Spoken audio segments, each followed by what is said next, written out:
Բարև ձեզ սիրելի հայրենակիցներ, վերջին 3 օրերին մեր երկիրը գտնվում էր Իրաքի շրջաններից ներթափանցած արևադարձային տաք օդային հոսանքների ազդեցության գոտում, որոնք հատկապես շատ ակտիվ էին Արարատյան դաշտում, դրա նախալեռնային գոտում, ինչպես նաև Երևանում։ Բայց օգոստոսի 27-ի երեկոյան ժամերից սկսած այդ տակօդային հոսանքները կնահանջեն, իրենց տեղը զիջելով Սև ծովի կողմից ներթափանցող ցիկլոնին, որը Հայաստանի տարածքի վրա կպտտվի մինչև օգոստոսի 31-ը ներառյալ։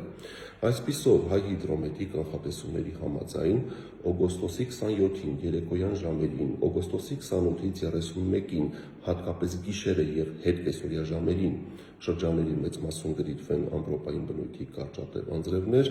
առանձին հատվածներում դրանք կլինեն խորդառատ, տեղ-տեղ նաև հնարավոր է կարկուտ։